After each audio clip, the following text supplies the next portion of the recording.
Então, hoje a live é muito especial, um formato diferente, um formato de bate-papo. Nós vamos conversar com o Sérgio Rebolo sobre a obra de Francisco Rebolo e o realismo social. Nós já fizemos algumas lives anteriores e, é sempre bom retomar esse tema.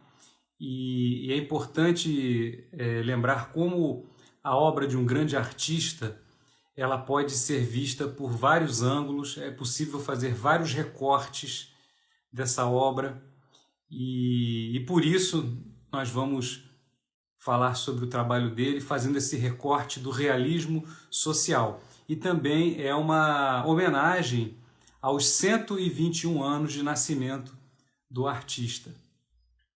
Opa, boa noite, professor. Tudo bem? Tudo bom? Deixa eu aumentar o som aqui. Pronto, agora ficou bom. Tá certo. Eu estou aqui com o Bruno Pereira ao meu lado, que é conselheiro Tudo bem, Bruno? Tudo bem, boa noite. Então, eu propositalmente fiquei um pouquinho mais à direita do vídeo, porque aí também a gente vai mostrando umas coisinhas, enfim, fica aqui uma área de imagem e a gente vai mexendo aqui, conforme a conversa for caminhando. Então, tá ótimo. Então, sejam muito bem-vindos ao nosso bate-papo. Já é, se eu não me engano, o terceiro, né, que a gente faz, terceiro ou quarto? Acho que a gente faz terceiro. Fizemos, né? um sobre o Rebolo, aspectos gerais. A gente fez um com a Lisbeth com a Lisbeth Rebolo, minha mãe, filha do artista, presidente da AICA, da Associação Internacional de Críticos de Arte, sobre o Grupo Santa Helena. Isso. E hoje vamos falar um pouquinho de realismo social, né, professor? Isso, legal. E como eu falei há pouco, o trabalho do Rebolo e como grandes artistas são tão grandiosos que nós podemos fazer várias leituras, vários recortes do trabalho deles. E o realismo social é mais um enfoque, mais um recorte que nós podemos fazer sobre o trabalho dele. E antes da gente começar a mostrar o trabalho dele, a você falar sobre ele, eu queria rapidamente falar sobre o que é realismo social para as pessoas terem uma ideia. Em primeiro lugar, o realismo é um movimento artístico do século XIX que era contra o idealismo na arte e principalmente movimentos como o romantismo, que faziam uma arte mais, ainda idealizada.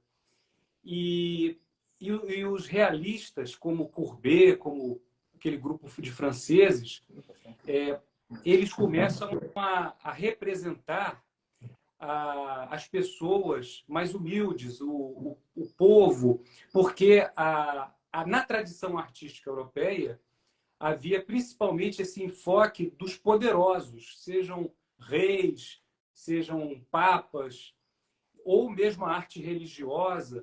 Então, representar pessoas do povo foi assim uma coisa revolucionária no século XIX, e principalmente porque o artista, naquele momento, na modernidade, estava vivenciando tantas mudanças no mundo que ele não poderia continuar representando de forma idealizada as suas obras, as suas pinturas, enfim, a arte deixa de lado esse idealismo e principalmente essa representação dos poderosos e passa a representar as pessoas do dia a dia, as pessoas do cotidiano, as cenas do cotidiano. Então, isso foi muito importante. E no Brasil, nos anos 30, nos anos 40, o realismo social foi muito importante. A gente conhece obras emblemáticas de Portinari, de Cavalcanti, que justamente passam a representar cenas cotidianas, as pessoas mais humildes.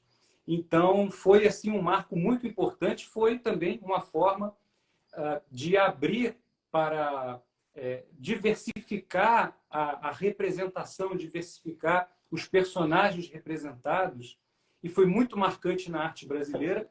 E eu acho que o Rebolo também tem uma contribuição fundamental nesse campo e nesse tema, e é isso que vamos tratar hoje.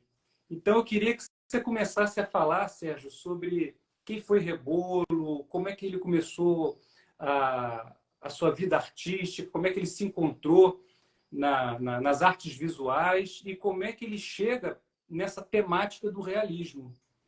Vamos sim, vamos conversar um pouquinho, que esse é um tema muito interessante. Bom, falando sobre o Rebolo ele é o quinto filho de uma família de imigrantes espanhóis que chegou de Granada, da Andalucia, de Granada e Almeria, em 1902. O Rebolo vem na barriga da mãe, é o primeiro, né, que nasce no Brasil. Então, o Rebolo já é brasileiro. Muitas vezes falam que ele é espanhol, mas ele é nascido no Brasil. Chega fugindo de uma situação de pobreza extrema, de dificuldade extrema, e enfrenta as dificuldades que chega aqui. A família vai morar no bairro da Moca, mora num bairro... Quem circula por São Paulo aqui já deve ter visto, eu vou até mostrar um pouquinho já. Mora numa casa como essa aqui, né? Então, é naquelas casas de porta-balcão, né? Que você sai na rua já direto. E vê essa briga, essa luta, né? Para fazer a vida ali no começo do século. E é curiosa a maneira como o Rebolo tem o primeiro contato dele com as tintas, né? Ele, com um menino com 12 anos de idade, ele presencia uma briga do pai com a mãe devido à falta de dinheiro, falta de grana em casa. E aos 12 anos de idade, aquela idade que a gente não sabe nada do mundo, mas já sabe tudo, né, Bruno? Você já entende tudo. E acho que isso vale para crianças de qualquer tempo. Uma das coisas que criança não gosta é briga de pai e mãe, né? Não dá. Né? Isso deixa ele atônito, deixa ele preocupado. Ele sai na rua daquela casa, aquela fotinha que eu mostrei para vocês, e vê uma carroça passando com tijolos. Ele tem um pensamento que é: eu vou seguir essa carroça, onde ela parar vai ter trabalho. Que eu acho super bacana, super atual. A gente no Instituto tem pensado nisso, né? O que ele fez como obra e como trajetória de vida que é atual para hoje. Mas daqui a pouquinho eu falo disso. Então ele segue essa carroça e, chegando na obra, ele vai conversar com o mestre, com o chefe da obra, ali, o mestre de obras. Só que o Rebolo, na vida adulta, tinha 1,66 de altura, era franzino. O mestre, imagina aos 12 anos de idade, o chefe da obra olha e fala: esse cara não tem força física para carregar tijolo, subir parede, mas acho que ele pode pintar umas coisinhas ali, misturar umas tintas, tá? Então assim ele tem um contato, né? E eu adoro essa história, porque para mim é um causo, é um conto de empreendedorismo, né? Aquela frase que é meio batida, né, do brasileiro que não desiste nunca. E uma coisa que a gente enfrenta todo dia, em tudo que é campo da vida, né? São os altos e baixos, né? A jornada do herói, do Platão, né? Enfim, os altos e baixos da vida, que é você encontrar uma dificuldade, mas ter certeza que outra porta se abre. E ali ele começa a trajetória dele, à frente do Grupo Santa Helena. Pra vocês terem uma ideia de como o Rebolo era baixinho, só para ilustrar, aqui está o Rebolo e o Fulvio Penac, tá? O Rebolo é o baixinho. O Fulvio Penac era um filho de imigrantes italianos, era grande. Não, mas não era tão grande assim. Na verdade, o Rebolo é que é pequenininho. E aqui vocês veem como fica a foto, né? A foto do começo dos anos 30. Então, ele tem gente que chama ele do mestre de duas artes, né, na pintura e futebol. Porque antes de ser pintor, um artista plástico consagrado, ele foi esse pintor de paredes, né? Que montou sua empresinha, decorava casas na Avenida Paulista, né? Que também muito diferente do que a gente tem no nosso imaginário de hoje, da Avenida Paulista. Aqui também tem uma foto para vocês entenderem no tempo dele. Essa Avenida Paulista, ali na década de 10, comecinho da década de 20, a maior parte dos terrenos vazios, um outro casarão. E o Rebolo, ele tinha uma coisa que, além de fazer decoração, ornamentação, ele criava tons, né, especiais. Então, sabe quando você vai hoje na Leroy Merlin, C&C, e tem aquela máquina que mistura tinta para pintar a casa? Na época não tinha a máquina, mas esse era um diferencial dele como pintor de paredes.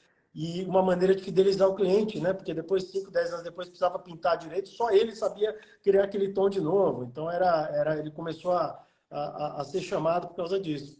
Então, ele foi pintor de paredes e foi jogador de futebol. Então, o Rebolo começa a jogar num time aqui de São Paulo, era a Associação São Bento, com 15 anos de idade. E, de repente, em 1921, ele pega um trabalho para pintar um salão de festas no Bom Retiro, que pertencia ao Corinthians. Ele era corintiano, né? O Corinthians estava nascendo, o futebol estava nascendo. Uhum. E vai nesse salão de festa um jogador histórico do Corinthians, chamava Neco, e fala, poxa, que já tinha jogado contra ele no São Bento, e fala, poxa, você está aqui ganhando nosso dinheiro, por que você não vem jogar pra gente? Falei, é só me chamar que eu vou, sou corintiano. Aí ele é convidado a jogar no Corinthians, fica no Corinthians de 21 a 27, e depois vai para o Clube Atlético Ipiranga, até 1934, clube que está lá no bairro do Ipiranga, zona sul de São Paulo até hoje. Depois de 34, ele se dedica totalmente à pintura e segue essa jornada, né? Tem algumas fotos aqui do Rebolo nessa fase de jogador, que eu vou mostrar para vocês. Está aqui ele com o time, né? Rebolo é esse cara aqui, ó. Uhum.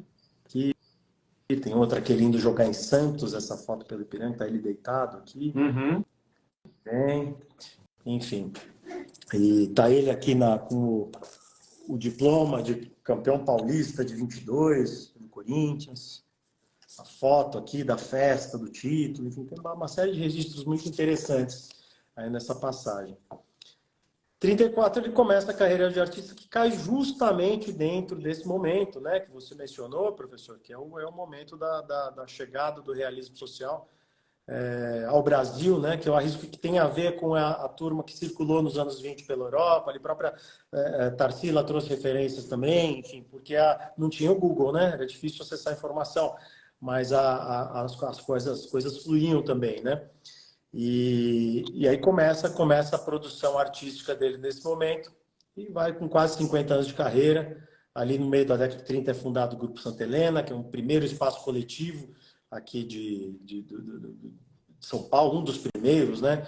A Família Artística Paulista, enfim, uma série de iniciativas associativas que ajudam a criar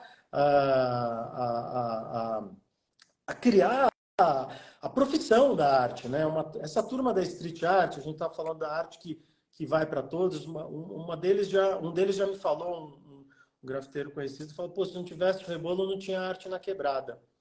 Um pouco exagerado dele, né? Não é um Rebolo só, é aquela turma, aquele grupo todo, mas faz sentido, né? Porque saiu ali, queira ou não queira, a turma de 22 ainda era uma turma mais de elite, era o filho do cafeicultor, o filho do industrial, enfim.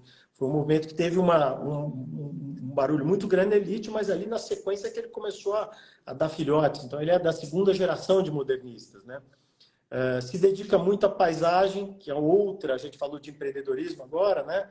Há pouco, a outra mensagem que a gente trabalha, que é atual do Rebolo, trabalha no Instituto, é justamente essa questão da conexão dele com a natureza. Então ele retrata. Aqui atrás está o quadro original. Esse aqui é o Arvoredo, é um quadro de 75. Esse quadro são as memórias dele dos arredores de São Paulo, que já em 75 já tinham sido ocupados, né, povoados, devastados, mas as memórias que ele tinha na cabeça. Um quadro é quase um sonho, né? Você entra aqui, tem uma árvore, tem esse Mata Atlântica. E inclusive ontem eu estive com a Márcia Irota no SOS Mata Atlântica. A gente foi bater um papo sobre isso, sobre sustentabilidade. Então, a Márcia Irota começou o trabalho lá no SOS Mata Atlântica em 84, quando também era muito difícil você ter uma ONG e falar de meio ambiente na década de 80. Hoje ainda imagina naquela época. Muito difícil ser artista hoje. Imagina como era difícil ser artista na década de 30, né? Então, a gente tinha muito papo em comum por ali. Então, esse tema da sustentabilidade e o tema do trabalho, né? Do trabalho, do empreendedorismo, dessa questão do gregarismo. O Rebolo é muito bom nisso, né? De unir pessoas. Ele faz isso com naturalidade. Talvez até um aprendizado do futebol. Que o futebol tem dado. O futebol é um jogo coletivo, né? Se o Santos do Pelé não fosse tão bom, não tinha ganho tanta coisa, né? Hoje, falando aqui para os nossos amigos cariocas, temos Botafogo aí à frente do campeonato, né? Mas é um time que é essencialmente coletivo, né? Também, então é um esporte coletivo. E talvez o futebol tenha emprestado isso para a vida dele como artista, né? Aprender a lidar. E aí vira essa coisa associativa, né? De família artística paulista, de criar os coletivos, de juntar gente, de botar para frente a profissão mesmo. Então, isso falando assim, sem entrar em detalhes, eu acho que essa é a trajetória do Rebolo, que veio a falecer em 1980, já consagrado, enfim. Mas passo rápido, é isso que eu tenho para contar para vocês, e devolvo a bola para você, professor. Pois é, e por falar em futebol, eu ganhei, né, um presente que você me deu, o livro, né, o livro clássico do Mário Filho, O Negro no Futebol Brasileiro, cuja capa é ilustrada com esse quadro aqui belíssimo do Rebolo, chamado Futebol. E eu queria que você falasse sobre esse quadro aqui e a importância social desse quadro ter sido realizado naquele momento, lá nos anos 30. A gente vê aí no futebol hoje, enfim, acho que o caso que a gente lembra mais recente são os casos lá com o Vini Júnior, né, ídolo do Flamengo, que está no Real Madrid sofrendo preconceito, sofrendo racismo de tudo que é jeito, de dirigente, de torcida, né, na chegada do hotel, na saída do hotel, enfim. E é curioso que o Rebolo tenha colocado esse quadro, tenha feito esse quadro 80 anos antes, quase, de 36 o quadro.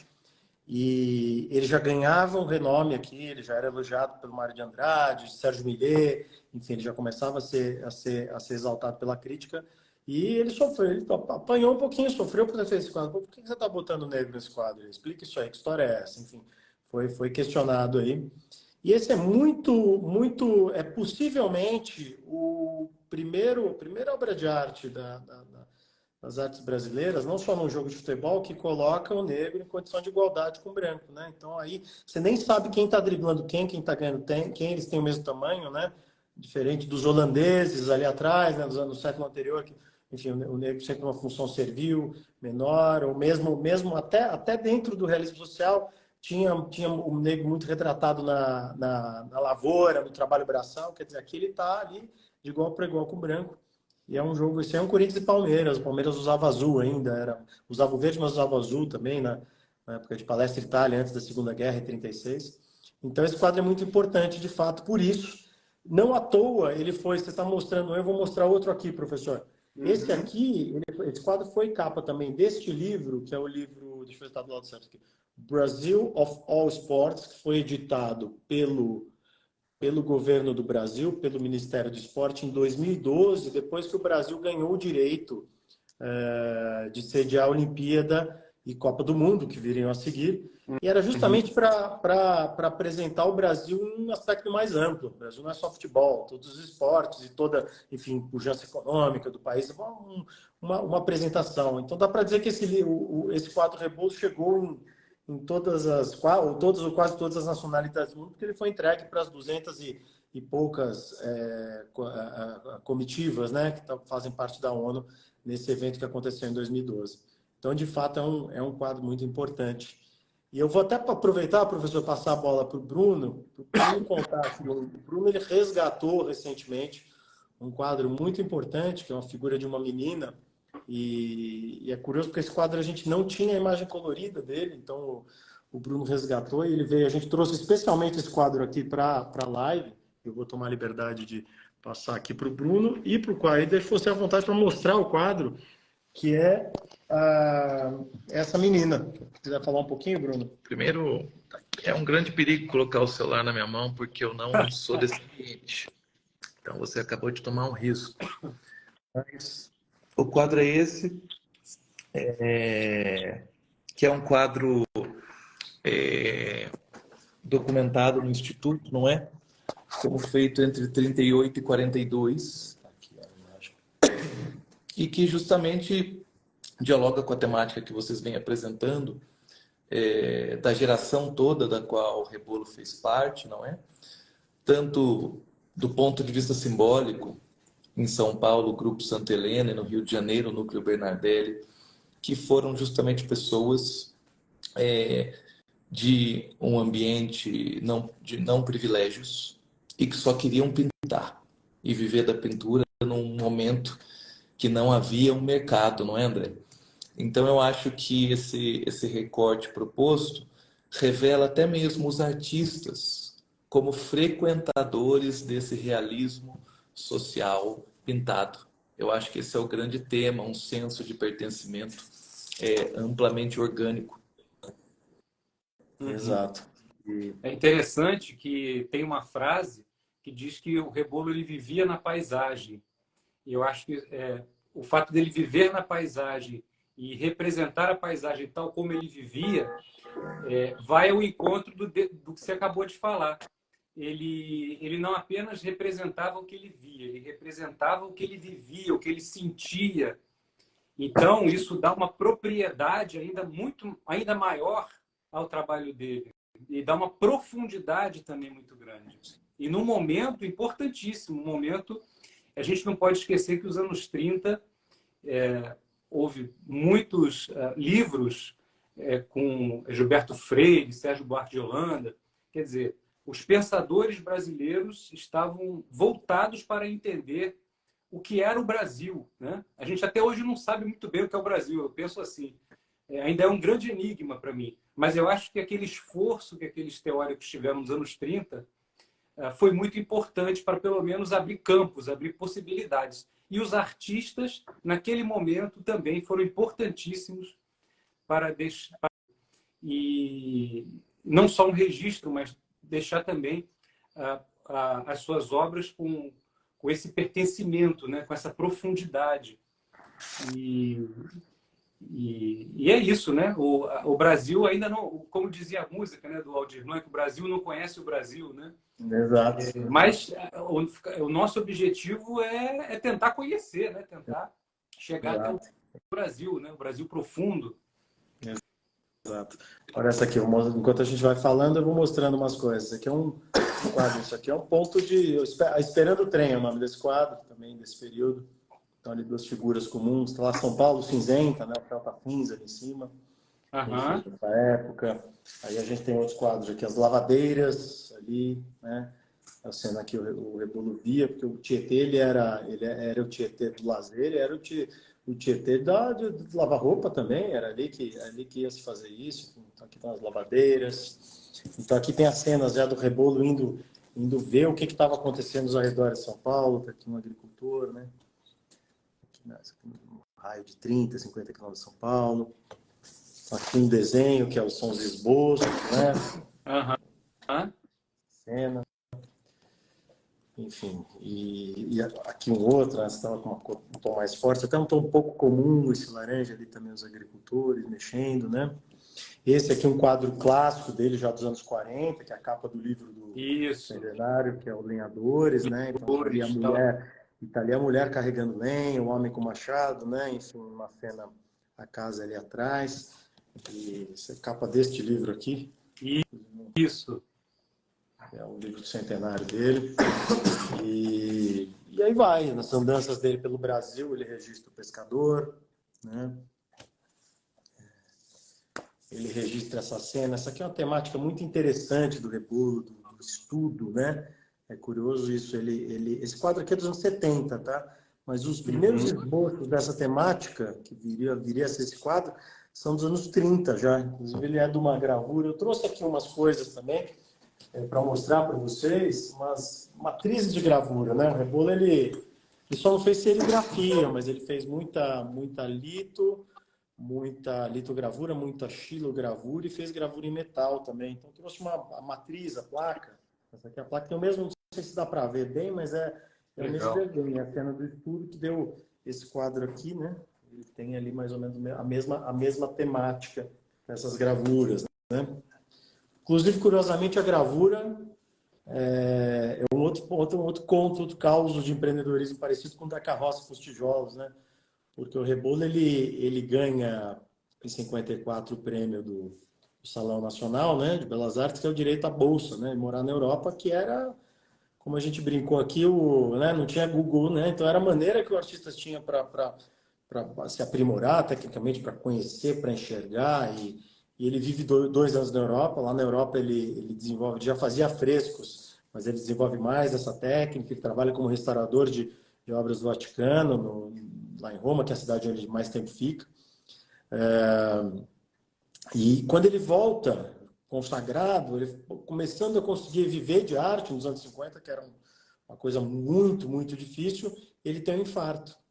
E o médico fala, olha, você precisa se afastar das tintas. A tinta matou muito artista por aí, né? Então, Pollock, eu lembro de cara do Pollock e do Portinari, né? Acho que os dois sofreram, porque era muito metal pesado, né? Muito, enfim, era muito, acho que era chumbo, né? O metal pesado presente ali que fazia que fosse algo perigoso. Aí ele fala, pô, mas esse aqui é o meu ganha-pão. E aí ele conversando com o Marcelo Grasman, um dos maiores gravadores do Brasil, né? Ele é convidado a experimentar a gravura e começa. Então, faz as gravuras em metal, faz também as gravuras, vou mostrar aqui, vou levar o celular porque é pesado. As litos, então essa aqui é uma pedra, né? Matemática, né? Litogravura aqui. E faz, por último, também as gravuras, as xilos aqui em madeira. Então aqui está o quadro a menina tocando flauta com bacê ali embaixo, que é inclusive a gravura que é estudo para este quadro aqui, essa imagem aqui, que vem a seguir. E que aí nessa época ele também encontra outras técnicas. Aqui ele está trabalhando com a espátula, porque a espátula foi uma maneira dele voltar para a tinta, mantendo uma distância maior do quadro, né? Então, não sei se dá para ver aqui, mas ele fica com aquelas curvas aqui. Tem a turma que fala que essa época parece o Van Gogh, né? A obra dele tem carregadas de tinta, né? Os relevos de tinta, enfim. Então, fica muito, muito característico. Então, mas, basicamente, essa é essa jornada em cima desses 3 temas que a gente fala todo o tempo. Está aqui com o Arvoredo, a sustentabilidade, com a conexão artista foi morar na paisagem, trabalho, empreendedorismo, a relação dele com esse tema, e essa questão da equidade, de respeito com a figura humana, né? É o cara que registra a gente comum, tá aqui a menina tocando flauta, tá aqui os operários saindo da empresa, tá aqui, olha que curioso aqui, se não havia um trabalho nesse sentido, mas nessa quadro ele registra um portador de necessidade especial aqui, que tem um quadro dos anos 40, enfim, está na frente de uma igreja ali, ele faz esse registro. A mulher, né? A mulher está todo o tempo presente, muito forte na obra dele, né? Aqui a mulher do parque, né? Enfim, gente comum, estão aqui os jogadores de carta, né? Enfim, são temas muito atuais, né? A gente tem trabalho, espécie de inteligência artificial chegando, acabando com os empregos. Como é que a gente sai dessa? Poxa, tem 2 causos do Rebolo aí, um deles de mais de um século, que talvez seja inspiração para isso, né? Meio ambiente, emergência ambiental, um tema em tempo que não existia SG, não existia nem o debate, né? Nem sequer o debate. Está lá, ele tratando desse tema o tempo, mostrando a cidade se expandindo, essa expansão selvagem, né? E assim vai. Então, acho que o Rebolo é muito atual, viu, professor? A mensagem que está na obra dele, na trajetória da vida, é muito atual. Como você já falou, né, ele era um homem do século XX, né? Viveu intensamente o século XX e pôde viver todas essas transformações profundas do século XX nas cidades, nas pessoas. Exato. E é interessante que, você fazendo essa apresentação, essa panorâmica do trabalho dele, e dá para perceber que, ainda que ele não tenha sido um artista, aí eu estou falando de linguagem mesmo, né? De linguagem visual, ainda que ele não tenha sido um artista abstrato, né? Que ele não tenha chegado ao abstracionismo, mas você vê que ele tem uma trajetória de geometrização, de simplificação, e eu fui numa exposição recente do Portinari, que foram apresentadas obras raras do Portinari. E em um momento da exposição, apresentava algumas obras que ele flerta com o abstracionismo. Uhum. Então, ele vai simplificando a representação da figura humana, ele vai simplificando a natureza, vai geometrizando e vai colocando cores mais contrastantes. Porém, ele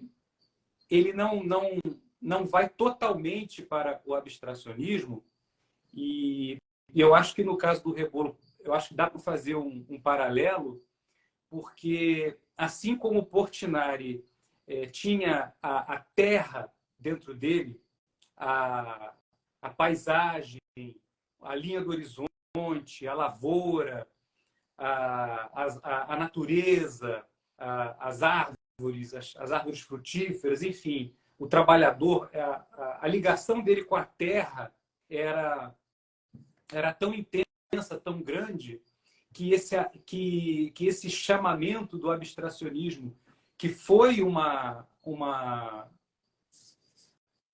característica fundamental da arte brasileira nos anos 1950, principalmente com as bienais, quer dizer, a predominância da linguagem do abstracionismo, né, da perda da referência, da perda da mímese, né?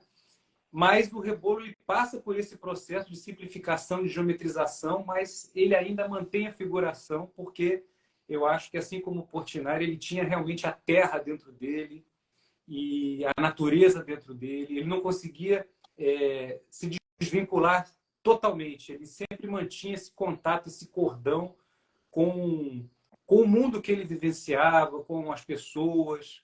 E eu acho isso uma característica muito louvável, porque mostra a humanidade dele. Exato. Mostra ele vem desse universo de gente comum, né? Vindo desse universo de gente comum, ele respeita, entende, enxerga, né, as dores. Tem um outro aqui que é interessante, isso aqui é um afresco do Rebolo, ele é um afresco de grande porte, que quando esse edifício foi demolido mas conseguiram salvar esse afresco. Ele até estava na exposição, não sei se a gente esteve juntos na exposição do Rebolo em 2022, e ele estava lá exposto. É uma cena de uma colheita ali, né? Uma colheita. Uhum. Olha aqui um retrato de um operário, né? Esperando também para ir embora, enfim. É sempre gente comum. É sempre gente comum. Aqui um desenho, um esboço também, né? Aqui está uma cena, isso aqui já dos anos 70, mas está um menino no Ceará, ali na porta da casa, segurando a cadeira. Esse quadro, inclusive, está aqui também, o original. Vou arriscar aqui, fazer uma viagem para vocês verem, porque a cor é sempre mais bonita no original, né? Uhum. Enfim. Então, ele é algo que é presente a vida toda. Ele até flerta, né, professor? Aqui, o quadro que é o quadro premiado no Salão de 54, que é esse quadro aqui, eu arrisco aqui, eu não sou o professor, né? Mas eu arrisco ele dar uma flertada aqui, né? Com o concreto, aí, mesmo com a abstração. Mas a hora que ele vai para a Europa, e aí na Europa, né? A coisa, enfim, são 1000 influências, 1000 tendências, ele conhece todo mundo, convive com todo mundo.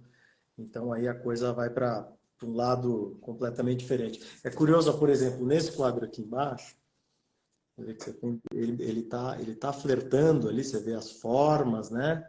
Como elas estão diferentes, né? Porém, mantém a simplicidade. Tem uma ou duas garrafas, uma ou duas frutas ali, né? Uhum.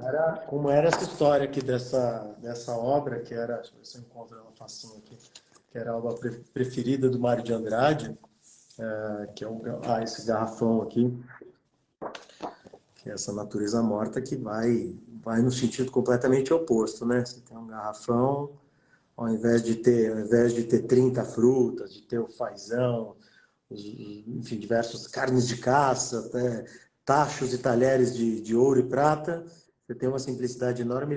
Se a gente observar em detalhe, ele está num cômodo que nem sequer janela tem, né? Ele tem um quadro aqui que está apoiado, está simulando a perspectiva ali da janela, né? Um garrafão sujo. O Mário de Andrade falando nesse quadro, dá vontade de pegar o pano e limpar o garrafão. Ele brincava com isso, né? Não, falando do Mário de Andrade, um outro crítico super importante, que tem uma frase que vai no que a gente está conversando aqui, né? Nessa coisa de como as mensagens são atuais, né? É o Mário Schember. Eu achei uma frase que eu acho que eu nunca contei para você, professor, que o Mário Schember falou em determinado momento que o Rebolo é o pintor do futuro, no começo das décadas de 70. E o Mário Schember, como crítico, faz uma crítica aos críticos, que muitas vezes não conseguem ler, enxergar o que está ali, enfim, ficam talvez cobrando que ele vá para um lado ou vá para outro, siga determinada tendência. E aí o Mário Schember faz um texto, ele fecha com essa frase, Rebolo é o pintor do futuro. Então, que é muito, muito bacana aí de se falar, né? Interessante. E, na sua opinião, como é que a obra, o legado do Rebolo, ele pode promover, por exemplo, mais inclusão social nesse mundo que nós estamos vivendo hoje com essa polarização, com essa dificuldade de comunicação, ainda que nós tenhamos tantos canais de comunicação disponíveis, mas hoje também há muito ruído e muitas vezes o ruído é criado para dificultar a comunicação e você, com isso, você tenta vencer o outro com o seu discurso. Então, como é que você vê, já que o Rebolo, né, foi pensado como um pintor do futuro, como é que esse legado dele pode dialogar com essa complexidade desse nosso mundo contemporâneo? O mundo contemporâneo, você está falando isso, eu estou lembrando da peça do Pirandello, né, que é o Assim é Se Ele Parece, né, uma das grandes peças dele, que é justamente essa com você, né, eu falo alguma coisa para você, você ouve o que você quiser e vice-versa. E só que aí entrou o algoritmo no meio, né, da rede social que só mostra, enfim, o que cada bolha consome e agrega, né? E o Rebolo, ele foi no caminho oposto a isso, quer dizer, ele de fato usou a arte como ferramenta de inclusão e transformação social, não só para ele, mas não vamos falar do Rebolo, vamos falar da geração inteira, vamos falar do Grupo Santa Helena todo, do Zanini, que junto com ele liderou, foi responsável pela criação, mas também de Bonadei, de Volpe, que vieram ali, o Clóvis Graciano, que é outro que retrata muita gente, muita pessoa. Todos eles ajudaram a pavimentar, né, esse caminho. E eu acho que a questão hoje, a arte, ela é a mensagem. E você sabe que é curioso isso, professor, que a gente tem feito alguns dos projetos de arte e educação no colégio, do Instituto em colégios, tem sido justamente, é muito mais fácil levar a mensagem do que levar a obra em si.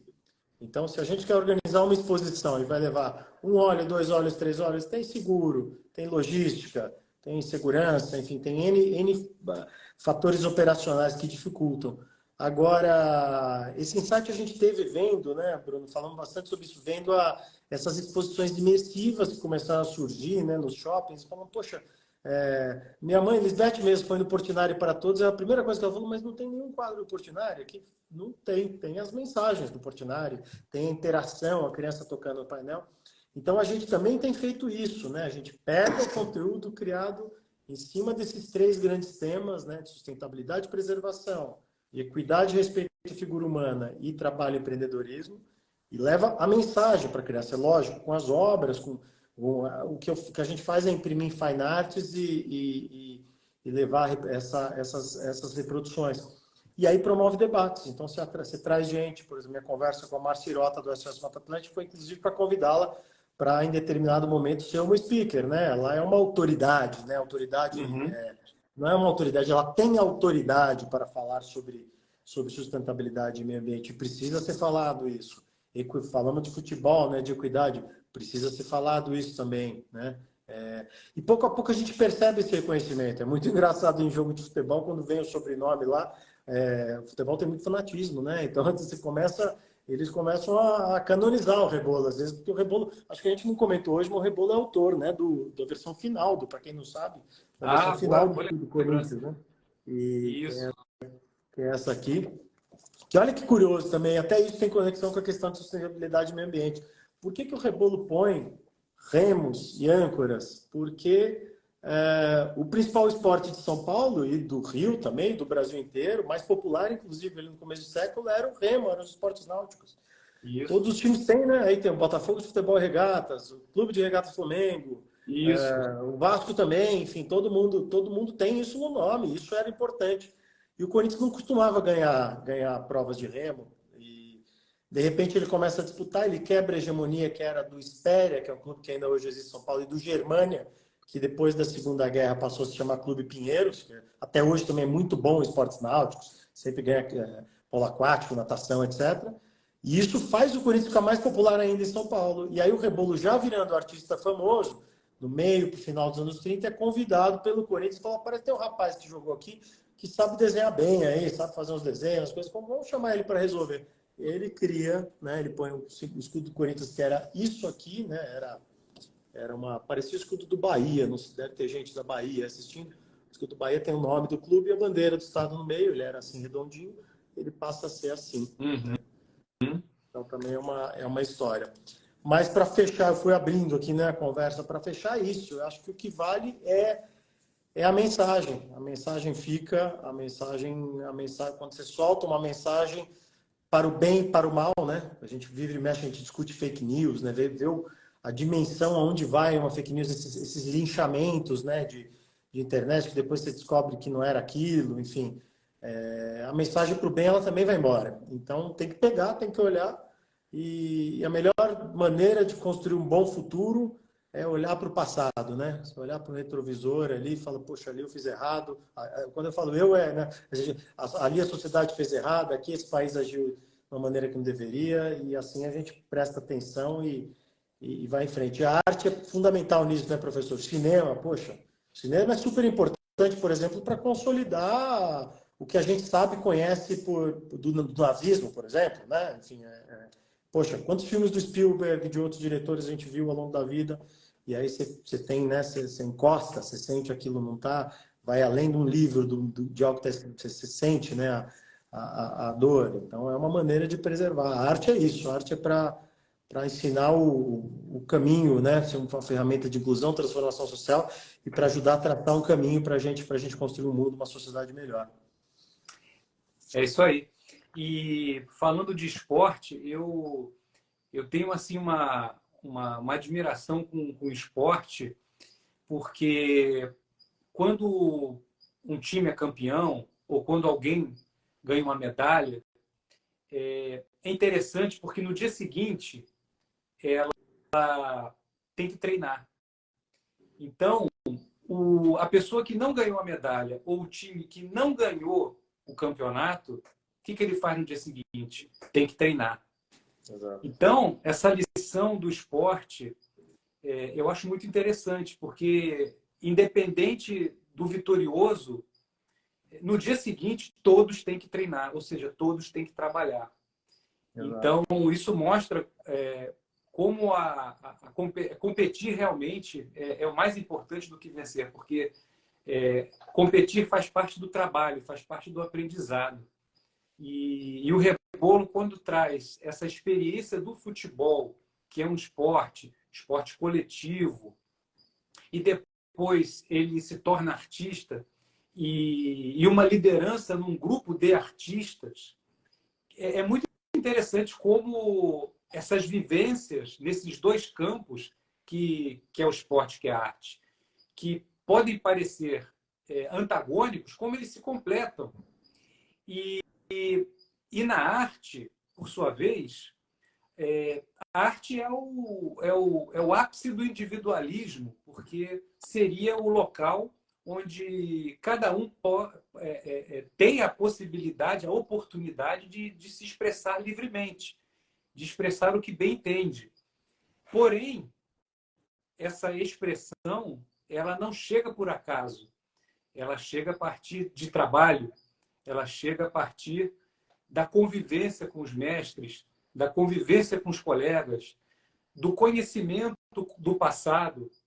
Então, e o futebol também é assim. O craque, ele se destaca, ele pode ser um artilheiro, ele pode ser um grande goleiro, ele pode ser, enfim, um grande defensor, ele pode ser o destaque do jogo em algum momento, mas ele está sempre vinculado ao grupo. Então, essa ligação que a gente pode enxergar que há entre esporte e arte, no que se refere ao talento individual e, ao mesmo tempo, a importância da união com o grupo, é fundamental. Inclusive, os jogadores de futebol, às vezes, chamam o treinador de professor. Isso também é um dado bem interessante. E eu acho que essa mensagem que o Rebolo nos ensina, que ele nos passa, quer dizer, da importância da união do grupo e, ao mesmo tempo, da possibilidade do indivíduo poder se expressar, tanto no esporte quanto na arte, isso é uma experiência de vida muito importante para o passado e daqui para frente. Exato. Você está falando, eu lembrei de uma frase sua, que inclusive está até abrindo o computador aqui. é a primeira frase do teu site, que é: eu acredito, para o professor André Dorigo, né? Eu acredito que a experiência da arte traz um novo olhar sobre todas as coisas e sobre a própria vida. É uma síntese do que você acabou de falar e acho de como a gente tem que enxergar isso, de transformação social, mas também, exato, olhar as coisas, olhar tudo, olhar o que nos cerca, enfim, ter referências É e isso seguir aí. em frente. Você falou do coletivo do futebol, vamos falar, a gente teve ano de Copa do Mundo Feminina, tá aqui o Rebolo registrando um jogo de mulheres aqui jogando vôlei. Ah, que bacana. Muito interessante. Então, a mulher sempre muito presente também na obra dele, né? Bacana. E... É muito legal, né? É muito legal.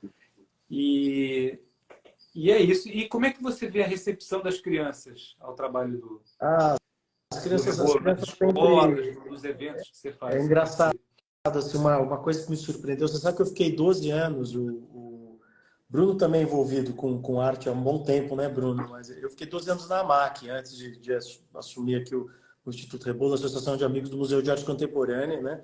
E exerci diversas funções lá dentro, comunicação, marketing, enfim, diversas funções. E era uma frase que a gente precisava explicar para as pessoas que o MAC não era o antigo prédio do Detran, o MAC era o MAC, né? E isso conseguiu ser feito. Uma vez a gente fez uma parceria com a Volkswagen, e a Volkswagen ela disponibilizou um ônibus que foi adesivado, e esse ônibus ia aqui nos arredores, nas cidades do entorno de São Paulo, e trazia crianças. Uma vez um menino me falou um negócio que marcou muito. Ele falou assim: tio, eu nunca fui num lugar tão grande. Eu falei que ele tava assim, os vãos, né, os espaços, né, do museu, ainda mais o MAC, ali que está junto ao Parque do Ibirapuera, enfim, que ainda tem essa conexão com o projeto do Niemeyer, né, enfim, tem essa fluência, né, dos espaços ali. Então, se você falasse assim, que comentário esse menino vai fazer? Eu chutaria 1000 coisas, jamais enxergaria isso, né? Então, é um negócio que é tocante. E no Instituto Rebolo a gente percebe isso. Uma das coisas que a gente vai fazer com a SOS Mata Atlântica é participar das oficinas deles. Eles em julho e dezembro fazem oficinas para esse período de férias das escolas e levar obras do Rebolo. O Rebolo tem esse livro aqui que é uma publicação infanto-juvenil que eu até estou usando bastante aqui para mostrar fotos, cenas. É um livro que tem uma série de exercícios didáticos. Tem uma outra coleção que a gente fez para esses eventos já pintando com Francisco Rebolo, em que a gente desconstrói os quadros. Eu ia até mostrar uma coisa aqui, mas ela está no celular. Mas vou mostrar no computador, que é interessante essa desconstrução. Mas essa conexão é muito gratificante, né?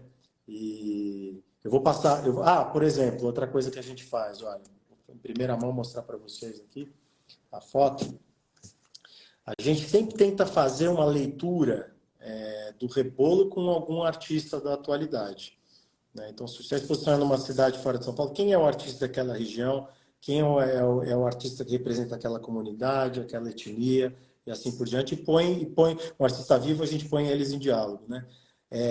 A gente vai abrir agora no Colégio Miguel de Cervantes, de São Paulo, no próximo sábado, dia 26 de agosto, que é o Dia Mundial da Sustentabilidade, uma exposição que tem justamente esse nome, Francisco Rebolo, pintor da sustentabilidade, e o artista convidado para dialogar com o Rebolo é o Adriano Gambarini, tá? O Adriano Gambarini, ele é um fotógrafo National Geographic, um seleto grupo, né? Então é da turma do Araquém de Alcântara, do Sebastião Salgado. Eu costumo brincar, estou brincando com as pessoas agora na organização da exposição, que você pode nem gostar, não acompanhar a arte, mas você já viu uma obra do Rebolo e uma obra do Adriano. A do Rebolo é escudo do Corinthians, né? Que mesmo quem não gosta de futebol, todo mundo já viu em algum momento, já se deparou. E o Adriano, ele é um cara, um fotógrafo que tem... O Adriano deve ter, vou chutar, ele tem uns 55 anos de idade. Ele há 35 anos teve viagens, imersões, experiências na Amazônia. E tá tocando o relógio que foi do Rebolo aqui, inclusive, um carrilhão. E o Adriano, ele é autor daquela foto da onça da nota de R$ 50. Então, ele é um cara que vive intensamente. E quando eu bati o primeiro papo com ele, eu convidei ele para fazer uma releitura desse quadro, do Arvoredo, que está aqui atrás, e ele produziu essa foto. Pena que eu não tenho ela impressa aqui, que ela ficou muito mais bonita do que digitalmente. Ficou linda a foto. Uhum. Que é mais, eu vou tentar deixar próximo mais ou menos a mesma leitura. Então isso é muito legal, né? A gente também tenta, o professor, fazer a comunicação.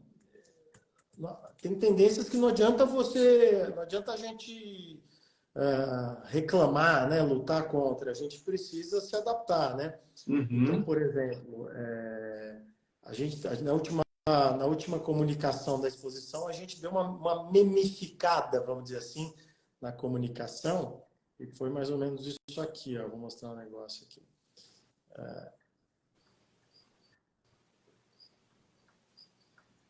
A gente transformou em lambi-lambi, que é uma linguagem de street art, né? E as mensagens bem simplificadas. Tudo que a gente está discutindo aqui de maneira leve, mas com um pouco de profundidade, a gente vem e fala direto ao ponto, né? E eu até eu botei em pauta aqui no Instituto fazer, em vez de falar F-Rebolo é preservação do meio ambiente, eu queria falar F-Rebolo é mato, direto, entendeu? Assim, a turma não conseguiu emplacar, perdi na votação aqui. Mas você tem que se adaptar, né? Então, quer dizer, essa aqui era outra que a gente tentou fazer. Vou mostrar aqui para vocês rapidamente. A história da carroça, né? Tá aqui, ó. A frase ali, né? Onde parar a carroça, você quer virar trabalho. Minha proposta era que fosse assim, rebolo é trampo. Acho que trampo é uma gíria mais paulistana para trabalho, né? Das pessoas, que a gente usou esse quadro do futebol e botou rebolo é equidade, eu queria botar rebolo é gente. Então é gente, é trampo e é mato. É um meme, né? Virou um meme, mas passa a ideia, né?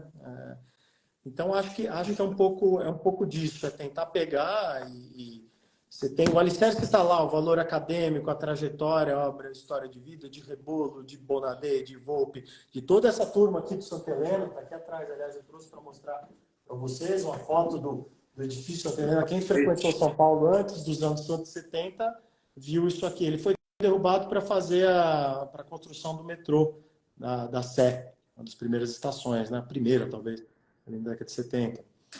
Então, a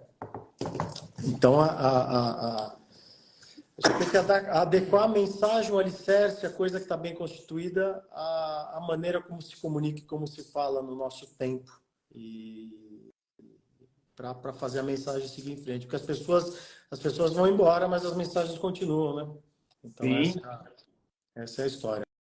Né, Bruno? Quer fazer algum comentário? Fique à vontade. Um comentário final, rapidamente. Eu acho que tem um valor dessa geração que é a resiliência. Essa geração é de pessoas que só queriam pintar e viver do seu trabalho. E quer seja o Núcleo Bernardelli, quer seja o Santa Helena, começaram a se organizar e foram batizados assim por pessoas que vieram depois, na década de 30, perpassaram a década de 40, perpassaram a década de 50, onde não havia mercado para suas obras, ou seja, eles se nutriam do diálogo entre eles e de algumas poucas pessoas que observavam a qualidade do que eles faziam. E eles foram, essa geração toda foi atropelada pelas inovações estéticas que foram apresentadas no Brasil pelas bienais. Então, eles são de um modernismo tardio, encurtado pela chegada no Brasil na década de 50, de outras propostas estéticas conectadas ao abstracionismo. Então, o cenário era amplamente desfavorável. E eles seguiram fazendo o que eles queriam. Então, eu acho que esse é um elemento fundamental dessa geração e de outros artistas da época que não estavam ou não foram estruturados em agrupamentos. Resiliência, né? Resiliência. Faço para mim, faço porque gosto, independentemente de ter muitos compradores ou não. E, sinceramente, e aqui eu concluo, eu acho que esse é um tempo que falta no mundo de hoje. As pessoas querem iniciar uma jornada artística. Hoje o ecossistema de arte é centenas de vezes mais complexo e apresenta oportunidades aparentes e as pessoas querem entrar nos trilhos que estão postos. E, de qualquer modo, até mesmo desonrando sua própria coerência interna e alma, alcançar um reconhecimento de curto prazo. A gente só fala desses artistas hoje, e o tema aqui é Rebolo, porque eles tinham essa resiliência e essa convicção interna que me parece amplamente rara. Insistiram, né? Insistiram. Para ilustrar, aqui está... Esse aqui, Claude e Robert Tatin, os franceses tiveram um tempo lá com o Rebolo, né? Aqui, olha o Rebolo ali fazendo o trabalho. Aqui ele estava carregando uma carroça ali. O dia a dia dele de morador da periferia, né? Aqui está o Rebolo ali em Olinda, né? Pintando ali em Olinda com o Zé Cláudio, pintor vivo até hoje. Teve uma exposição bonita dele nos acervos dos palácios, do governo ano passado, retrasado. Enfim, acho que essa conclusão, o Bruno é um grande orador aí, Bruno enxerga, conhecedor de arte, enfim, enxerga os tempos e movimentos das coisas. Então, tinha live aqui, a gente ia tomar um café, eu já convidei o Bruno para ficar com a gente na live aqui, participar do bate-papo, porque eu acho que tenho certeza que ele sempre ia agregar aqui, e acho que é muito bacana essa conversa sempre, né? Sempre legal. Claro. Nossa, agregou muito. E essa fala dele a respeito da resiliência, e a resiliência e a consistência do trabalho deles, né? Exato. E hoje nós vivemos nesse mundo tão imediatista, né? Tudo tem que ser rápido, tudo tem que ser instantâneo, e o trabalho ele é de longo prazo. E principalmente um trabalho de excelência é de longuíssimo prazo, porque ele ultrapassa até a nossa própria vida. As longas vita breves, como diziam os antigos, né? Então, é mais uma mensagem, é mais um legado que o Rebolo nos deixa, que é a resiliência, a consistência e o talento. Que o talento ele tem que vencer, ele tem que prosperar, ainda que em tempos de dificuldades, em tempos difíceis. E é o que eu procuro fazer, eu acho que todos nós aqui procuramos fazer, é tentar enxergar a beleza, o talento, a dignidade, a resiliência, quer dizer, exemplos bons, exemplos importantes de vida que nos motivam a continuar a nossa jornada. E principalmente que isso sirva de motivação para os mais jovens, para as crianças, para enfrentar esse mundo tão complexo, de muitas oportunidades, obviamente, mas também de muita complexidade, de novas dificuldades, de novos desafios. E é isso, como eu sempre gosto de falar, é com os grandes mestres que nós aprendemos. E o Rebolo, sem dúvida, é um belíssimo, um grande mestre que merece sempre a nossa lembrança e o nosso aplauso.